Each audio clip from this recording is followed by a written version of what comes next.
안녕하십니까. 자비도량 주지노입니다. 오늘은 대방광불이라는 주제를 가지고 말씀드리겠습니다. 화엄경 약창기에 보면 첫 줄에 대방광불 화엄경 이런 말씀이 있습니다. 이 대방광불 화엄경은 아주 중요한 이 경전입니다. 경전 전체를 보기 전에 이 대방광불 화엄경이라는 이 제목을 통해서 이 화엄경이 어떤 내용을 담고 있는지에 대해서 조금 설명드리도록 하겠습니다. 이 대방광불 화엄경을 설명하기에 앞서 법성계라고 하는 게 있는데요.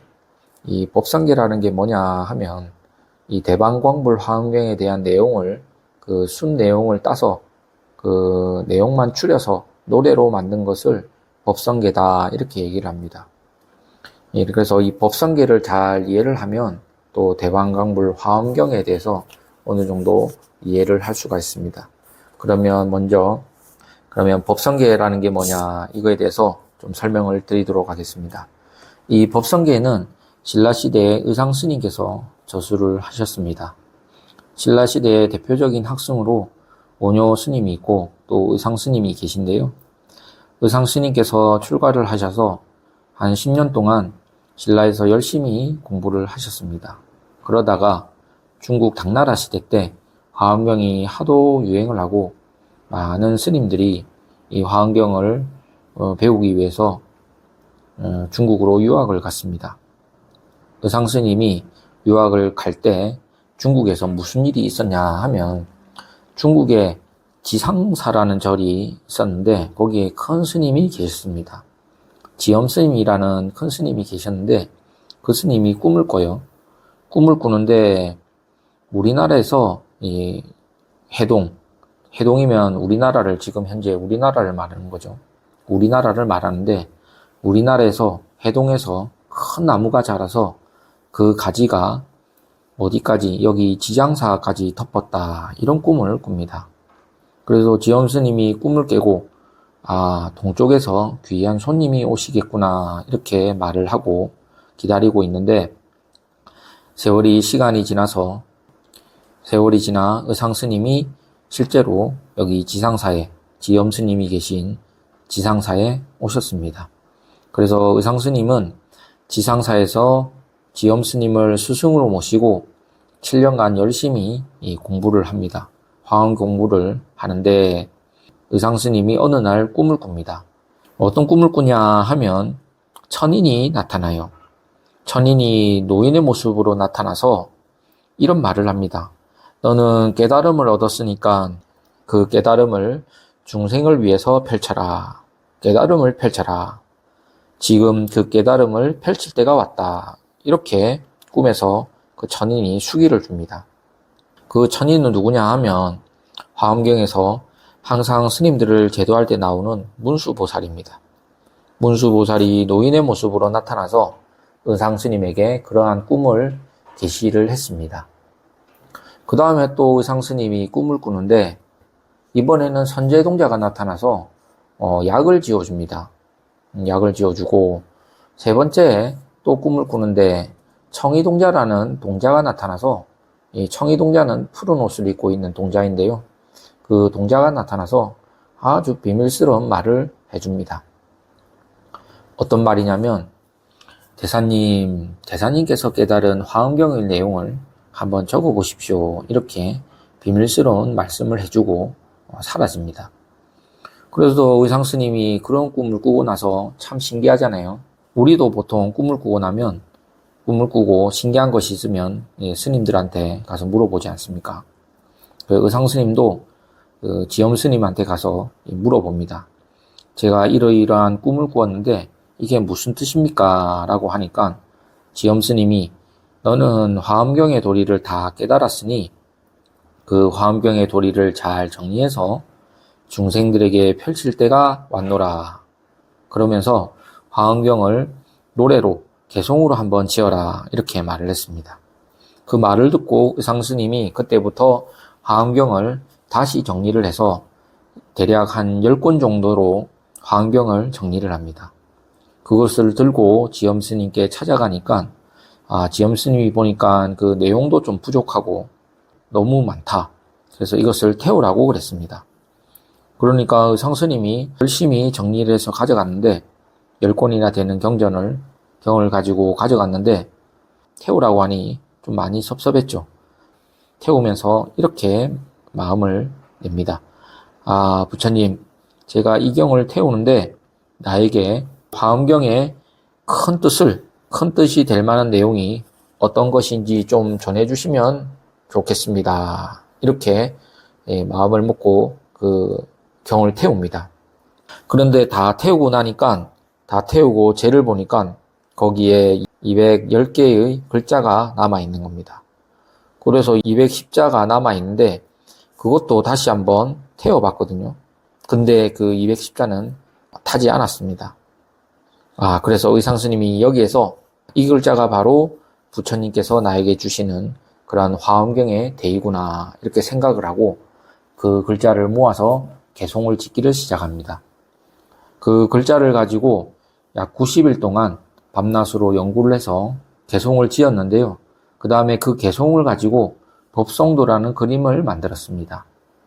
여러분 혹시 들어보셨습니까? 법성도라는 것을? 저기 해인사에 가보면 보살님들께서 경판을 이고 이 법성도를 돌잖아요. 그 법성도를 도는 그 그림을 만들고 거기에다가 아까 태우고 남은 210자의 글자를 각각 요소에 맞게끔 적당하게 의미가 통하게끔 정리해서 개송을 지었는데 그 개송과 법성도를 합해서 화엄일승 법계도다 그래요. 간단히 법성계 이렇게 말을 하는 거죠. 한번 다 들어보셨죠? 화엄경의 내용이 법성계 210자 안에 다 들어가 있습니다. 또 그 내용을 가지고 법성도 안에 그림에다가 잘 배치를 했습니다. 그 법성도를 보면 이 법에서 시작해서 불자로 끝나는데요. 이게 무슨 말이냐 하면 법으로 시작해서 법을 닦아서 결국에 성취하는 완성 단계가 부처님이다. 그래서 불로 끝난다. 이렇게 보시면 되겠습니다. 그리고 꺾어진 각도가 총 54각인데요.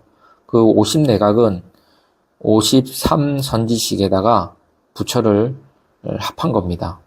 각각 53분의 선지식을 만나고 마지막에는 부처가 된다. 이렇게 되는 거고 또 54각을 왕복을 하면 앞뒤로 해서 108각이 됩니다. 그래서 이 108각이라고 하는 것은 법성계를 이렇게 돌잖아요. 우리 마음에 있는 그 108가지, 108번뇌를 다 없애고 이렇게 꺾어지는 곳마다 53 선지식을 만나고 결국에는 부처에 이르게 된다. 이러한 의미로 만들어지는 게 바로 법성계입니다. 그 법성계가 그 대방광불 화엄경 그 내용을 추려서 만든 노래입니다. 그러면 대방광불 화엄경이라는 이 제목에 대해서 설명을 드릴 텐데요. 이 화엄경에서는 60화엄경이 있고 80화엄경이 있고 40화엄경이 있습니다. 그래서 총 다 합치면 180권으로 된 3본 화엄이 있는데요. 그런 화엄경의 이름을 대방광불 화엄경이다. 그래요. 경 이름이라고 하는 것은 그 경의 내용을 아주 요약하고 압축해서 붙인 거기 때문에 제목만 잘 이해를 해도 경전을 어느 정도 이해를 할 수가 있습니다. 반야신경은 반야의 핵심, 즉 심장과 같은 경이다 이렇게 얘기를 하고 천수경도 천수천안을 가진 관세음보살님의 대비심을 나타낸 경이다 이렇게 간단하게 이해할 수 있지 않습니까?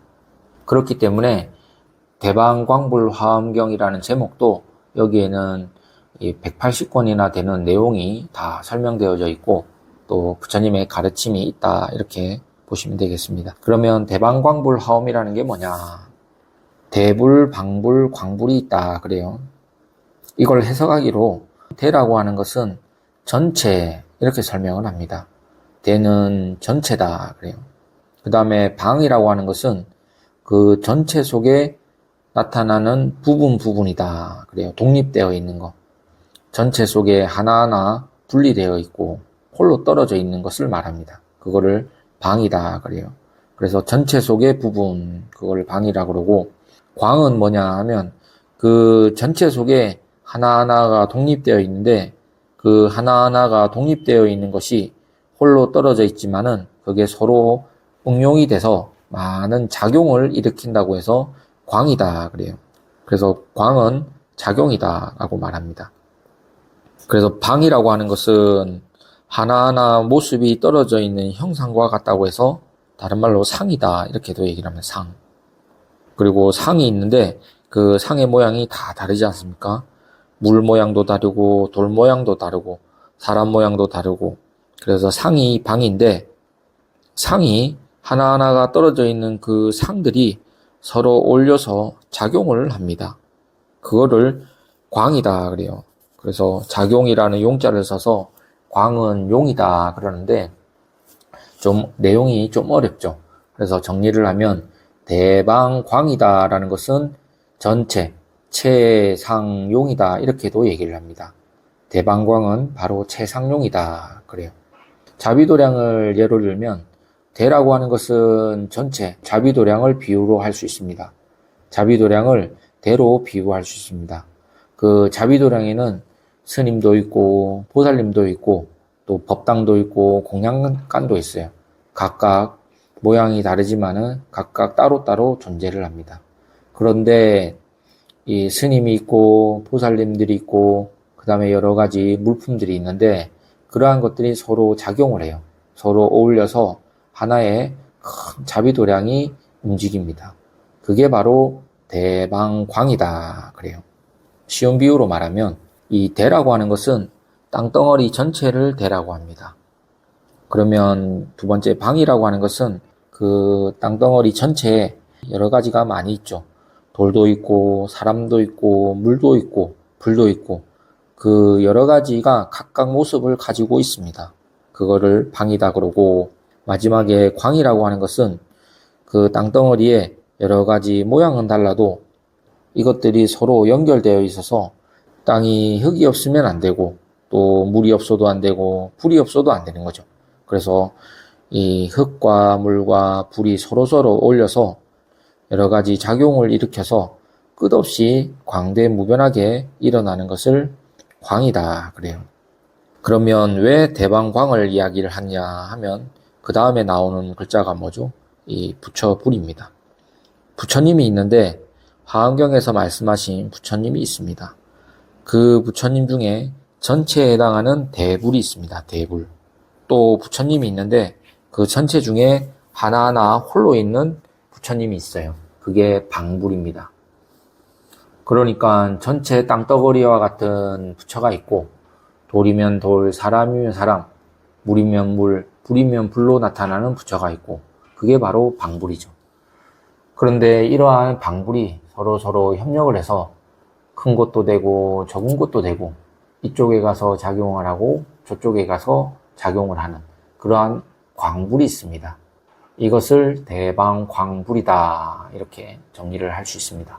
여기까지는 잘 따라오셨죠? 그러니까 우리 우주 전체에는 부처님이 계시는데요. 대불도 있고 방불도 있고 광불도 계신다. 이게 바로 대방광불입니다. 그러면 그 부처님이 무엇을 하시느냐 하면 화엄을 합니다. 화엄. 화엄이라고 하는 것은 꽃을 피우고 장식하는 것을 화엄이다 그러는데요. 장엄한다 그러죠. 그래서 대불과 방불과 광불이 서로 나타나서 만행화를 피운다. 만 가지 공덕의 꽃을 피운다 라고 해서 화엄이다 그래요. 뭐 지혜의 꽃, 자비의 꽃, 신통의 꽃, 그 수많은 좋은 꽃들을 피워서 온갖 세계 또 온갖 중생들을 아름답게 또는 장엄하게 꾸며준다. 이게 바로 화엄입니다. 그래서 정리를 해보면 대방광불 화엄경이라고 하는 이 경은 대방광불이 온 세계를 장엄하는 내용을 말하고 있다. 그래서 대방광불 화엄경입니다. 부처님은 화엄을 하시는 분이에요. 이 화라고 하는 것은 만 가지 공덕과 만 가지 신통을 꽃처럼 피우는 겁니다. 그래서 피우고 여러 가지 좋은 것을 만들고 또 꾸며서 다 성취하는 것을 엄이다 그러는데 장엄한다, 거룩하게 한다 이런 뜻이 되는 거죠. 이게 바로 대방광불 화엄경입니다. 그래서 제목만 잘 공부를 하고 이해를 해도 그 경의 내용이 어떤 내용을 담고 있는지를 알 수 있습니다. 그러면 오늘 본문은 여기서 마치겠습니다. 예, 공지사항이 있습니다. 이번 주 토요일 7월 13일 날 백중초제가 있습니다. 백중초제에 많이들 동참하셔서 무량공덕 지으시고 영가님의 극락왕생을 발언해 보시기 바랍니다. 그럼 다음 시간에 또 뵙겠습니다. 감사합니다.